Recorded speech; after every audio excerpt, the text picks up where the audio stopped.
Break पर स्वागत। हिंदू नर्क पलटि बांग्लादेश 3 मासरे 342 दुष्कर्म मुंड नथिबा अनेक युवती मृतदेह ठाब होईछि। बांग्लादेश रे मोहम्मद यूनुस शासन समय हिंदू ख्रिस्टियान बौद्ध आदि संख्यालघु महिला विरोध में यौन हिंसा वृद्धि पाई।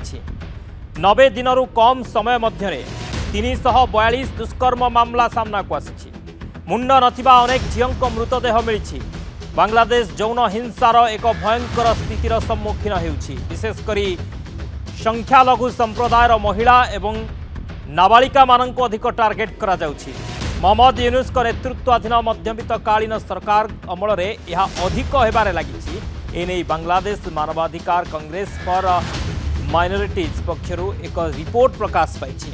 ढाका स्थित मानवाधिकार संगठन NO सालिस केन्द्र रिपोर्ट आधार HRCBM कही जे 2025 प्रथम त्रैमासिकर 3 मासरू कम समय मध्य 342 दुष्कर्म मामला सरकारी भाव पंजीकृत होईछि। एही मामला रे 87% पीड़िता 18 वर्षरू कम बयसर झियो। सेथिमध्यरु 40 जन पीड़िता शिशु एवं 6 वर्ष बयसर पिला थिले।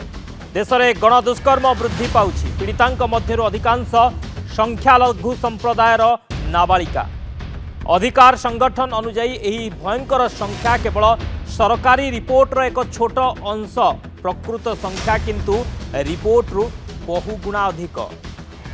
तेरे भय जो अनेक मुह न खोली नीरव रहउछंती। बांग्लादेश रे दुष्कर्म और गणदुष्कर्मर अधिकांश मामला सामाजिक कलंक, प्रतिशोधर भय एवं न्याय व्यवस्था प्रति अविश्वास जोगु रिपोर्ट होई नाही। तेरे संख्यालघु महिला एवं झील मानक क्षेत्र में यह नीरवता अधिक रही।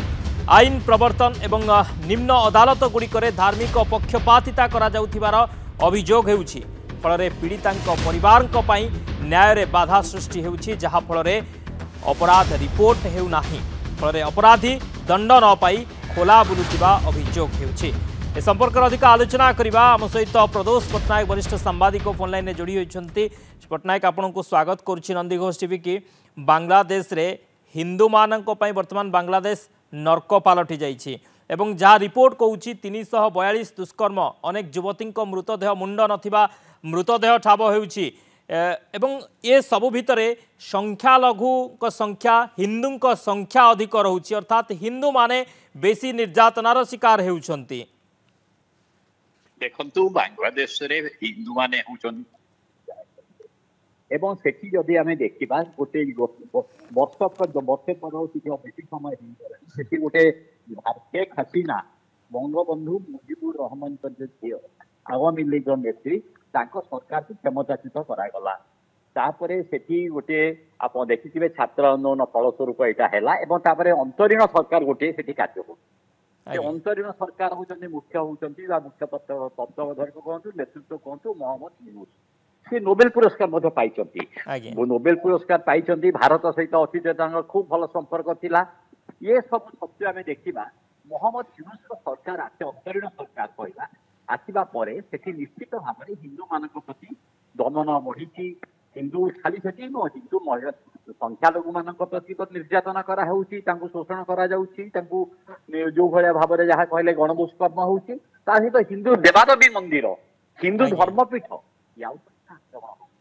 तेणु आप सामुद्रिक देखिए वर्तमान से हिंदू कहतु भारतीय हूँ से आज बांग्लादेश सुरक्षित नुहति असुरक्षित। एवं मोहम्मद यूनुस भली जड़े नोबेल प्राइज पाई नोबेल पुरस्कार विजेता आम आशा करूँ सी आसला गोटे बांग्लादेश अंतरीण सरकार किछिटा संख्यालघु सुरक्षा देवे बोली सुरक्षा आस मोगी जाइए निर्वाचन आप देखिए निर्वाचन करा समस्या दाबी कर गणतांत्रिक पद्धति गोटे निर्वाचन करा यूनुस सरकार ताको गड़े गड़े चलती कहते आसंता वर्ष फेब्रुआरी मस हम 2026 फेब्रुआरी जाए निर्वाचन हम। तेणु ये जड़े गणतंत्र पक्षवादी बोली जहाँ विचार कराला गणतंत्र सपक्षवादी यूनुस सरकार आदौ नुहति।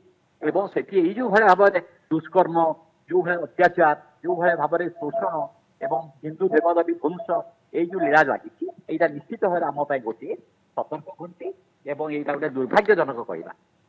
आज्ञा ये अवस्था आहुरी बिगिड़ी पारे। ये तो 3 मास रिपोर्ट 3 मास एभली अवस्था आगो को जदि निर्वाचन न हुए गोटे स्थायी सरकार गठन न करा जाए तेबे आगो को स्थिति आहरी भयंकर हो पारे। निश्चित भाव में आप देखो आप तो 3 मास रिपोर्ट आज उपस्थापन करते जो विभीषिका चित्र मिलूँ किंतु यहीटा प्राय है पाखापाखि वर्षे उपर है जो दिन ठू शेख हसीना सरकार पतन घटिला से भारत में आसी पलायन कर भारत में आश्रय नहीं भारत आश्रय नहीं आहरी से उत्क्षिप्त होती बांग्लादेश सरकार उत्क्षिप्त मुख्य कारणटा हूँ कौन मुख्य कारण हूँ आम जेहेतु शेख हसीना ये भारत में आश्रय देचु राजनैतिक आश्रय देचु एवं से कहते आम हाथ को टेकी दियो आम विचार करूँ ट्रायल रू किंतु सेटा कले निश्चित भाव से कठिन दंड पाइबे से हूँ तेणु से परिस्थिति आहरी बढ़ी प्रतिहिंसा परायण है बांग्लादेश प्रतिहिंसा परायण हुई हिंदू मान अत्याचार बढ़ी चली। बहुत बहुत धन्यवाद सार आलोचना प्रदोष पट्टनायक वरिष्ठ सांबादिक थे संपर्क अधिक आलोचना करते समय स्वतंत्र उपस्थापना रखुछु। नमस्कार।